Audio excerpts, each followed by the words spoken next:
let's talk about everything I knit in 2024. Hi cozy friends, and welcome back to Morgan Unraveled. This is such an exciting video. This is actually my second year doing my year in knits. If you are new here, my name is Morgan and I like to unravel my anxious mind with my cozy hobbies, mostly knitting and reading.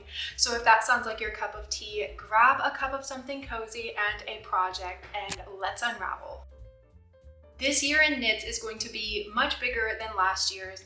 Last year's only had one finished adult size garment because it was my first year of knitting, but this year I really dove completely into knitting and it was my primary pastime this year. These videos are such a fun reflection on your year. They are my favorite videos to watch from my comfort knitting creators. So I'm really excited to pull all my knits out and show them to you. But I think that these videos can also cause us to compare our knitting journeys to other knitters. So I want to preface this video by saying, please do not compare how much you did or did not knit to how much I knit this year, especially as someone who is now creating content around knitting. But I'm also in a season of life where we've moved abroad and I have a toddler. So whether or not you knit way more or way less than me, your knitting journey is just as valid as mine, and we are just here to share in the process. I very much live and knit by this mentality that we are always learning in our knitting and in life, and the only way to learn is to try.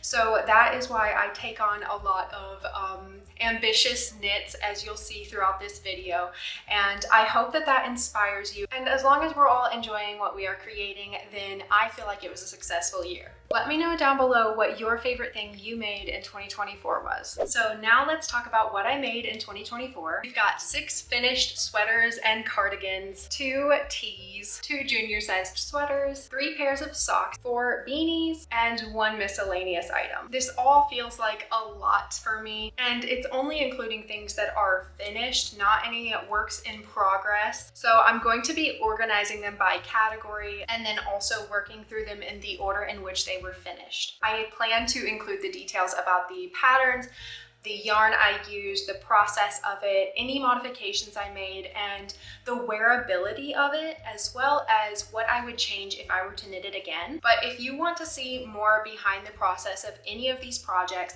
almost all of them were at some point documented in either a vlog or my knitting podcast, which I will have the playlist for both of those linked in the description. So without any further ado, let's dive into sweaters and cardigans.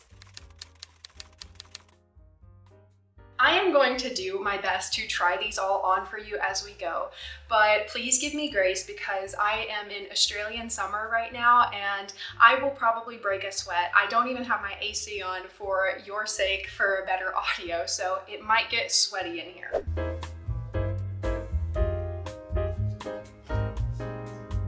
The first project we have to talk about is my Lazy Cat cardigan by Kutovakika. This pattern is from her Knit This knitting book, and I knit it back at the start of the year. This was so ambitious. Brioche is something that can be very easy to learn but tricky to fix and troubleshoot if you run into any dropped stitches. I knit this in Lion Brand's Woolies Recycled in the color olive. It held double. This is so thick, so chunky, so heavy. I think it's very cute, but I knit the button band way too small. The button band kind of comes up and cinches up. I really love my button choice for this. I think I knit this in the size medium. I really wanted to make a cardigan that felt like a new everyday cardigan, and at the time, my everyday cardigan was a ratty old green, like forest green cardigan from Old Navy that I had gotten off the clearance rack when I was like 13. And it had seen its days, you know, and so I was ready to make a new version of it. This is completely different than that cardigan, but I do think it is a very cute design. I literally do not wear this cardigan though, which is so sad because I thought it would be something I got a lot of wear out of, but looking at it now, I can see myself frogging this yarn to turn it into a cardigan that would get more wear from, that is more my style. I love the color and I love the yarn, but I just don't think that this design is very wearable for me, especially in the way I knit it. It hugs me so tightly. If I close this buttonhole, it literally is like choking me. So for those reasons, I do not wear this like at all, which is so sad. But it's one of those beginner projects for me. This was the second cardigan I'd ever knit, and it's a learning process. So I am really considering frogging this. I don't even know how I would though, because it's held double. So if you have any tips for how to frog yarns that are held double, please let me know, because I'd love to turn this into maybe a November jacket. This one was knit bottom up, and that wasn't a bad experience for me, considering I also had done bottom up construction for my folklore cardigan. But you actually seam together the body before picking up stitches for the sleeves, so you don't have to seam the sleeves on or anything like that. And then you knit a ribbed button band and collar, and it was quite an easy and quick knit because of the massive brioche. Like I said, this is 2 worsted weight strands held together, so it works up quite quickly. Next, we're putting on a wool sweater, so send me thoughts and prayers. Ooh, this is backwards. Next, I knit the August sweater by Kolibri by Johanna, and I knit this in Maker's Cozy Wool in the color Brown Marl. It is an 8-ply or DK yarn. It is 100% superwash wool, I believe. The August sweater is an all-over cabled raglan sweater that has this beautiful cable raglan detail that trails down the body. I believe I knit the size large in this sweater. I don't think it is very size inclusive. I think there's like 3 sizes to choose from. So I think this was the medium large. I love the fit of it. It is super oversized and positive, lots of positive ease. I'll have to put on the screen how much positive ease I have. It has a twisted rib collar as well as cuffs. I think it looks so good on me. I love to wear it. I don't think that I would ever knit with this yarn again, besides getting rid of some of these scraps I have from this, but I would 100% knit another one of these sweaters. I can see myself knitting it in a different color, but I can also see myself knitting the cardigan version. The August sweater had a staggered start, so you cast on for the back neck and knit back and forth, almost like short rows, but before joining in the round. And then you cast on some stitches for the front and get to working in the round for the raglan. As this was my first adult sweater, that was tricky to figure out. I had to do it a couple times, but now with this under my belt, as well as some other sweaters I've knit, this would probably be a lot easier. But it was a tricky thing to figure out a staggered start neckline, as well as figuring out should I be knitting or purling for the cables. But this was a pretty fun and breezy knit. The cables are separated by rows of stockinette as well, and there are lots of rows of just knitting in between the cable crossing. Next, let's talk about my pride and joy, my book club cardigan. This is the book club cardigan by Sari Nordlund.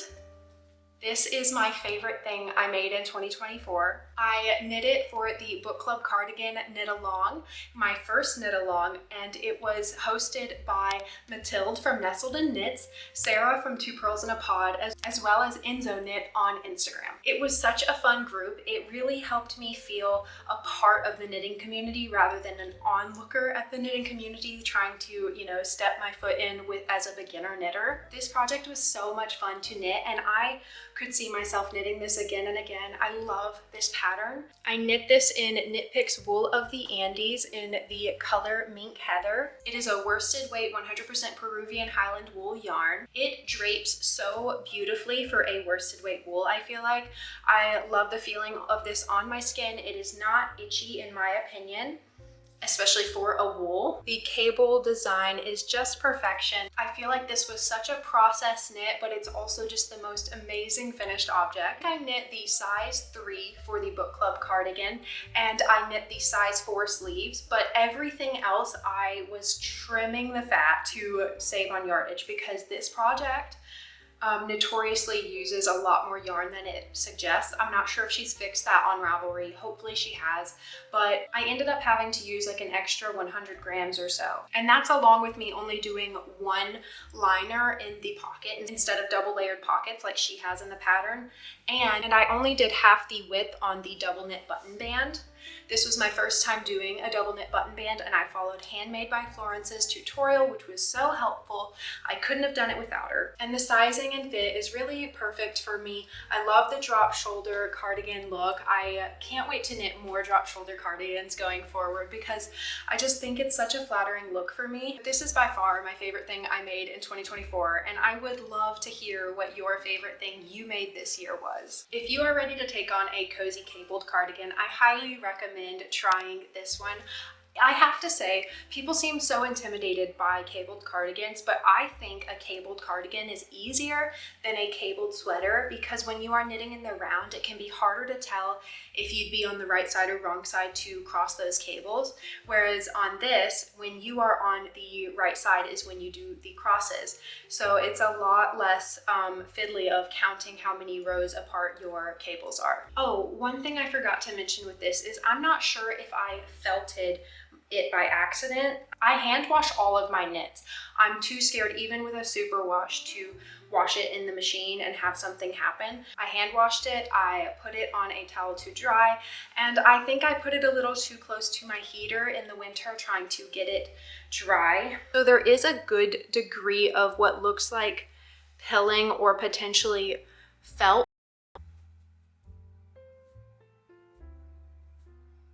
But I still think it's beautiful and super wearable. I'll have to be more careful with where I dry my knits going forward. But I would definitely knit with more wool of the Andes as well. Next is my Cumulus blouse by Petiteknit.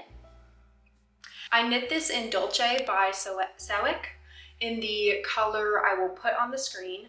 This yarn has since been discontinued, but at the time I thought this was like the softest, fuzziest yarn I'd ever knit with, and it was because it was my first time knitting with any sort of mohair. But now that I have tried knitting with other mohair, I can tell you that this falls into the scratchy category. When I wear this, it irritates my elbows and anywhere that sensitive skin kind of touches, so I wouldn't knit with this again if it weren't discontinued. And I don't wear this if it's even slightly warm. I think I would only wear this if I wear a long sleeve under it as a layering piece now. So I could see myself knitting a Cumulus blouse again, but this was actually my second attempt at one, and I feel like something always goes wrong, especially with the V-neck for me. I knit the size large.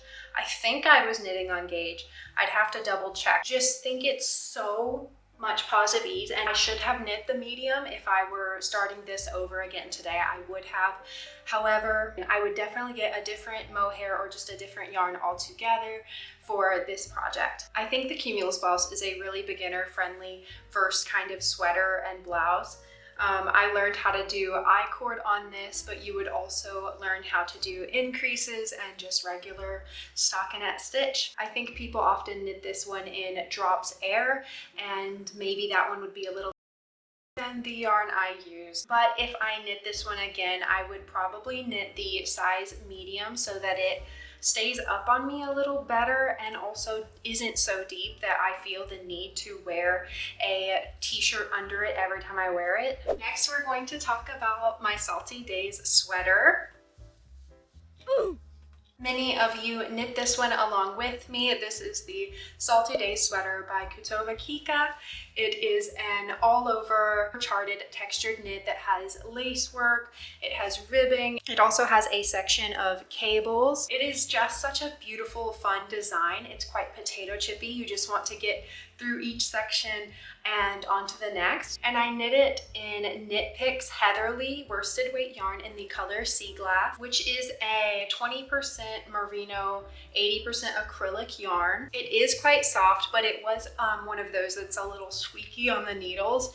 So it's not my favorite yarn. I won't be purchasing it again, but I do feel like it's quite cozy for this project. But my favorite thing about this project is the process of sharing with you guys. I hosted my first knit along for this, the Salty Days Cal, and it was so very much fun to knit it with all of you and have the little group chat where we could share our process and any errors we made or get help from one another. Everyone used so many fun colors as well, and it was just a treasure to get to share the process. There was someone in the chat who created a charted sleeve design, and I didn't end up doing it, and I kind of wish I had, because I I feel like my ribbed sleeves hug my arm a little more than I would have liked. I thought that they would sag more. I did get blocking mats for Christmas, so I might try re-blocking this. I feel like it'll still be pretty wearable though, but I finished this going into Australian summer, so I'm not 100% sure yet, but I think that I will wear this plenty regardless.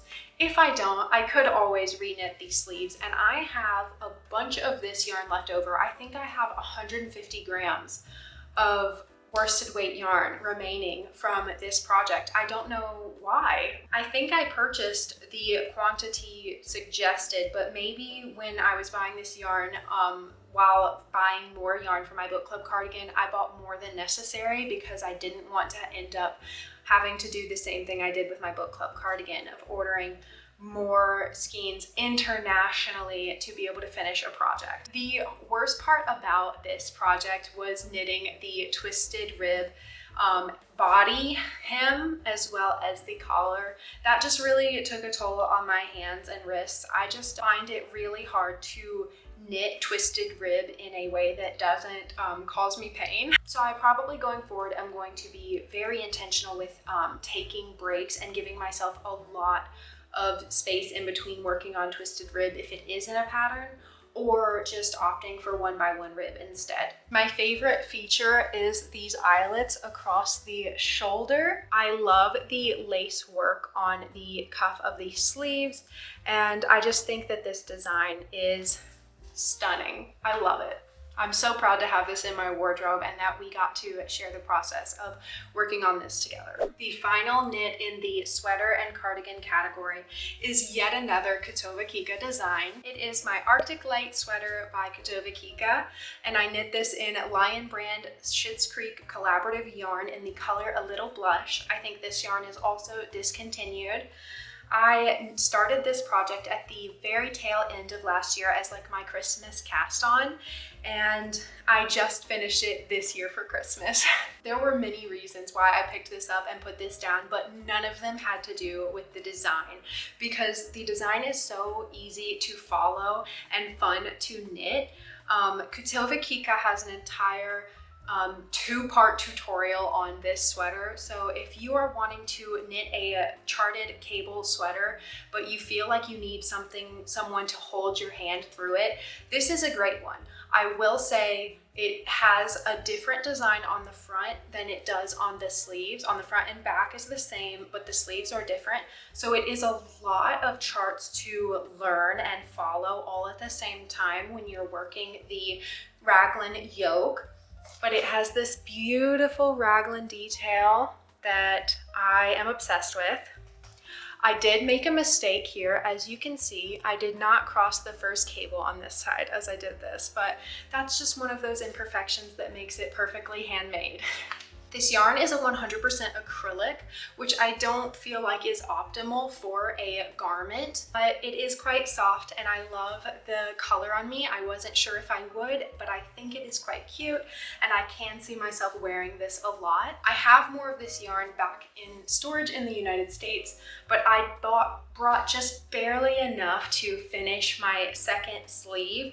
As you can see, one cuff is a few rows longer than the other. So one day when we return to the US, I will be able to pull that yarn out of storage and fix this cuff. But until then, it's still wearable and we just don't have to look at the cuffs. Sweater sleeves are much like eyebrows. They can be sisters. They don't have to be twins. But I love this sweater. I could definitely see myself knitting it again. When I was working on it, I would fly through sections like that, but I would just put it away for a while and procrastinate doing the next step of the process. I think I knit the size large for this one, or size 4, and it is really a perfect fit for me. I will say that I feel like there were no short rows because of it being a cable design, so the front does, like, I do want to pull this out, and then that does make the front lower on my body than on the back. So that's just the fault of it being a raglan that doesn't have short rows, but it's still a very good fit and very comfortable to wear. Something I find really satisfying is that the cables connect right into the rib on the sleeve. I'm not sure if I did that on the body, but it just looks so good. It's such a satisfying project. And I'm so proud that this was technically my first sweater I cast on. It wasn't the first I finished, but coming out of finishing my folklore cardigan, I felt like I could do anything as long as there was a tutorial or something. So I really just learned along the way and followed her tutorial. I did finish some sweaters between casting this on and finishing this one. But yeah, this being my first sweater cast on was so ambitious, and I'm so proud of myself for being able to accomplish this. It's beautiful. Okay, we are finally done with sweaters, so I may be able to stop sweating. But let's talk about my summer knits next. The first one is my Anker summer shirt by Petiteknit. There's a lot of Petiteknit and Kutovakika in this video, and they are my favorite designers. They just have a really good eye for detail, and their patterns are so readable and easy to follow, and so accessible because they have tutorials for a lot of the issues people may run into in their projects. I knit this in Keepsake Fiber Co's 8-ply or DK weight yarn in the color Atmosphere. Man, I love to wear this. I wear it all the time. This was a very quick and breezy knit, and it's so comfortable to wear. It is a ribbed circular yoke, and it literally just flew off the needles.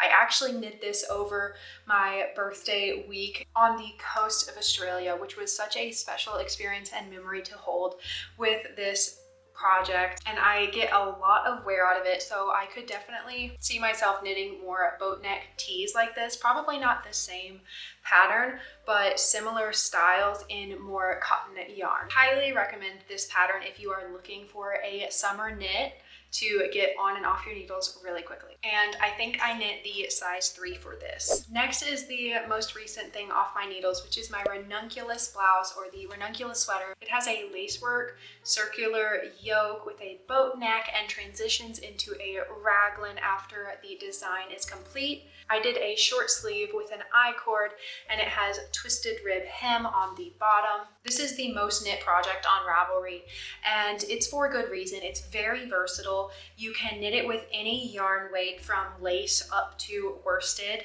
and it calls for being knit on a 6mm, which creates a really open fabric if you're knitting with a lace weight, or a cozy sweater blouse if you are knitting a heavier weight yarn. I actually ended up knitting off gauge on a 5.5mm needle.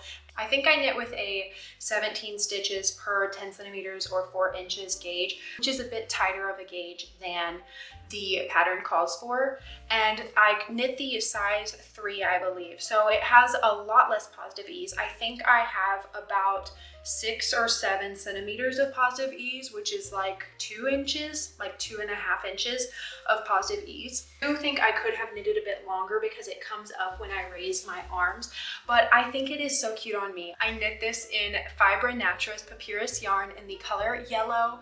I absolutely love this yarn. I think it is so comfortable, so breezy, so soft, and the color looks so good on me. I'm so happy with this project. However, I don't see myself knitting another Ranunculus. I think many knitters who have knit a Ranunculus knit multiple, but I really just wanted to try it out, and it feels like a rite of passage knit, honestly.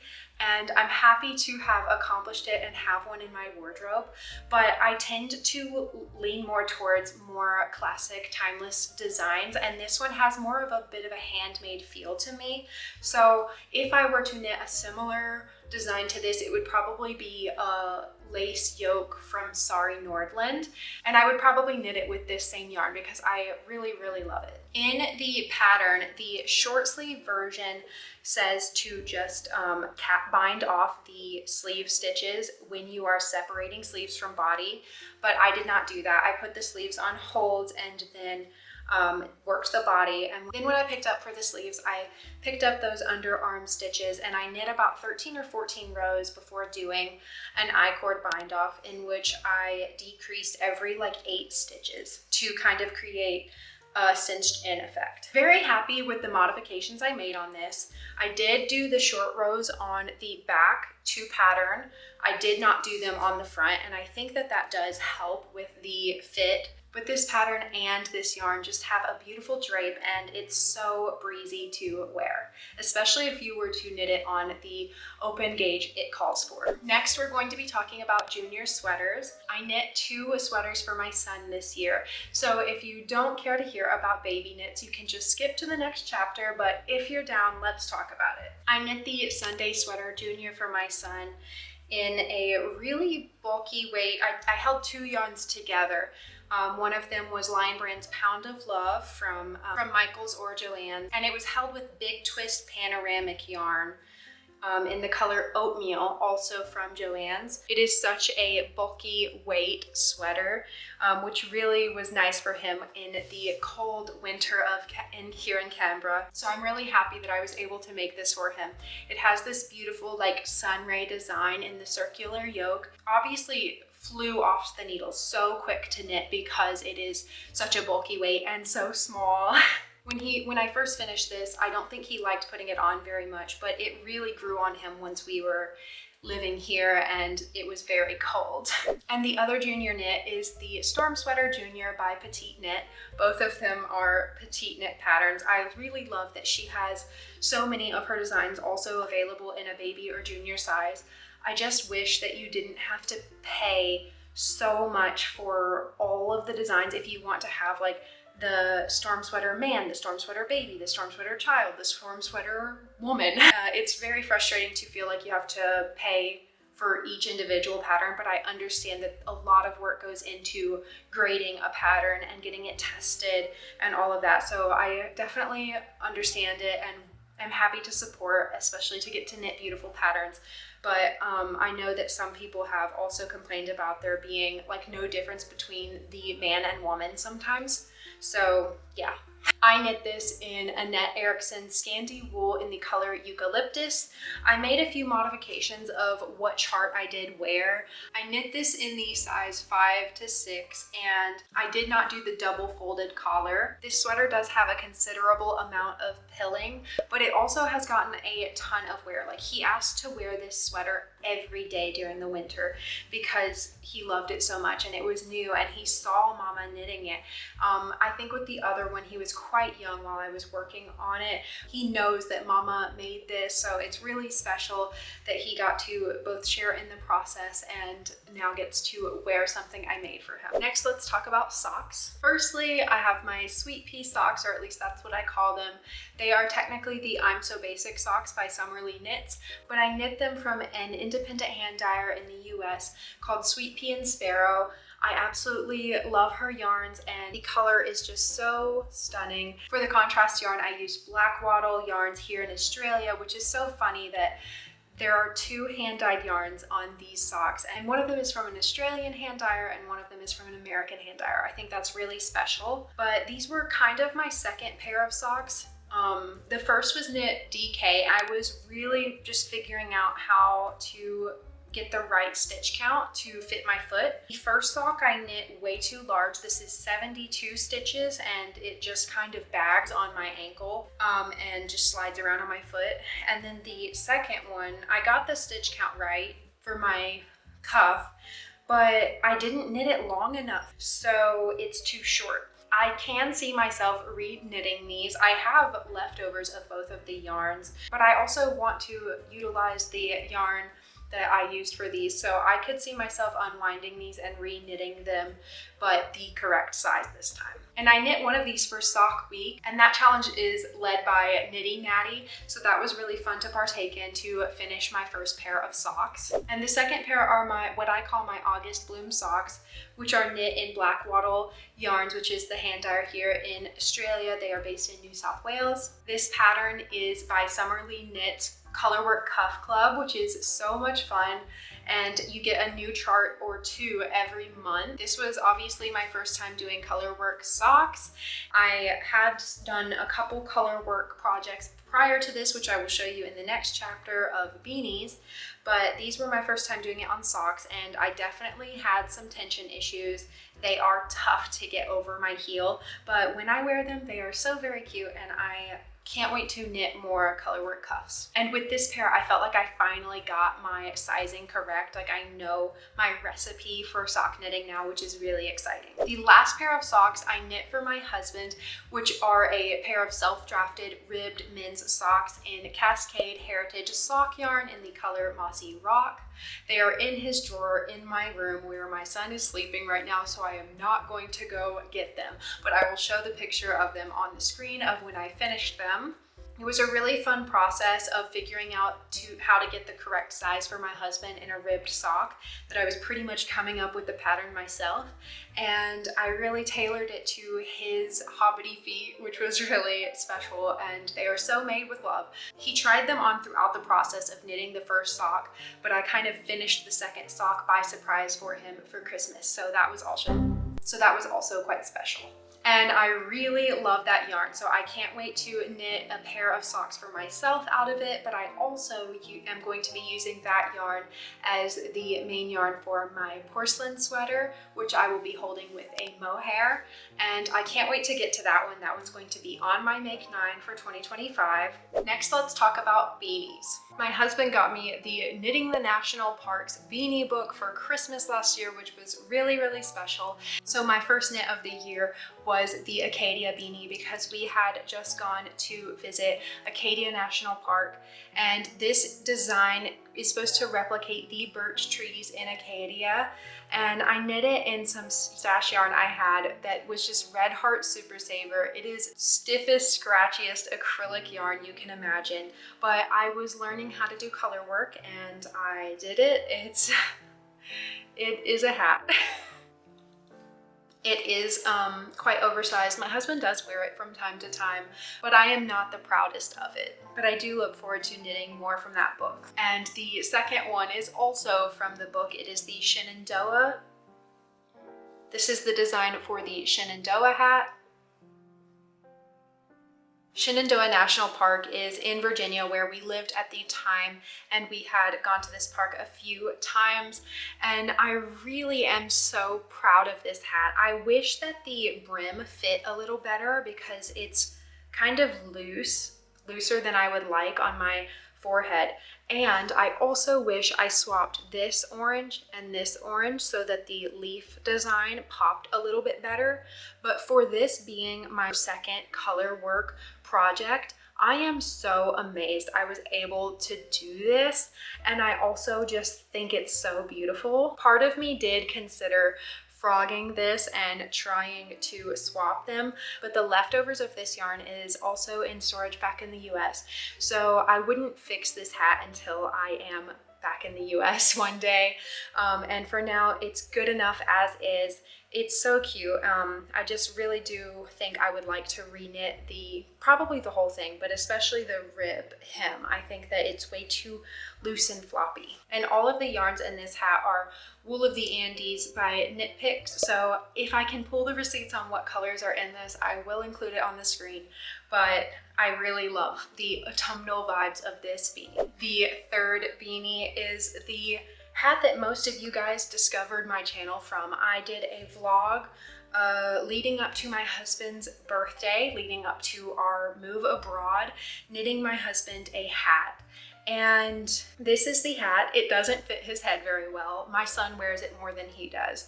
It was meant to be a copycat hat of one of the store-bought hats he has that he wore all the time, but I just didn't get the sizing right, and I don't swatch for things like beanies, so that's really where things go wrong. And this was again one of the beginner projects for me, so it's a learning process. This was a quick and easy knit. I did it in a weekend while he was taking care of putting some of our things in storage before the move. But I plan to knit him a Oslo beanie very soon, so that will make up for this mistake. But I still have so much left over from it, so I could definitely either reknit this or knit something a little bit bigger. And this was knit in scraps from my lazy cat cardigan, or what I call my moss cardigan. And the last beanie is my Woodfolk Hat by The Petite Knitter. This was my third colorwork beanie, and I think it is considerably better. I was still figuring out how to tension and hold 2 strands of yarn at the same time for color work with this hat, and I did make some mistakes. As you can see down here, it looks like this, but then I made a mistake and it starts to look like a wave. But again, imperfectly handmade, and I think this looks gorgeous. I love this design, and I recently got her Petiteknit's knitting book, so I will definitely be knitting so much more from her. And the pattern for the socks of this design, I believe, is in that book, so would happily knit that as well. This is knit in Patton's Bluebell Merino in the colors, I think, lilac and white. I did at some point unpick the bind off of this beanie and add to have more length, and I also did a purl row so that it folded more neatly. Because of that unraveling though, I think that the rib looks super sloppy and messy, so I could see myself trying to reblock this now that I have blocking mats and make that look a little neater. But I love this hat. I think it's really cute. My camera is overheating, so we're gonna rush through this last item. But it is the December stocking by Petiteknit. I knit this one in a Vlogmas episode, and it only took me a week. I did modify like everything about this though. I did a double folded 2x1 rib and an I-cord strap.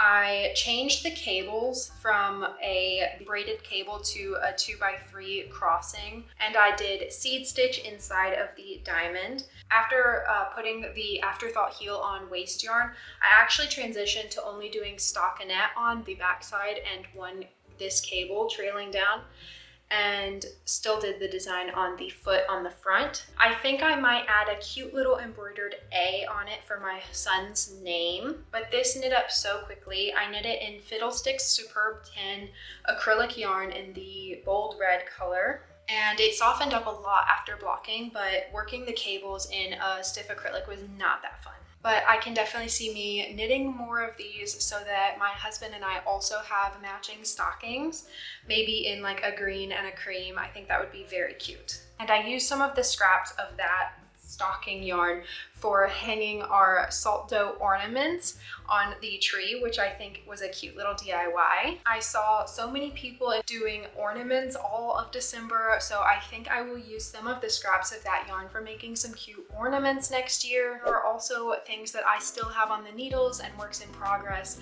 that we will be wrapping up in 2025. So if you don't want to miss out on that, or if you want to see more about my projects, make sure you tap subscribe so you don't miss future cozy videos. Don't forget to tell me your favorite thing you made in 2024. Thank you so much for unraveling with me today, and I will be wishing you a very cozy 2025.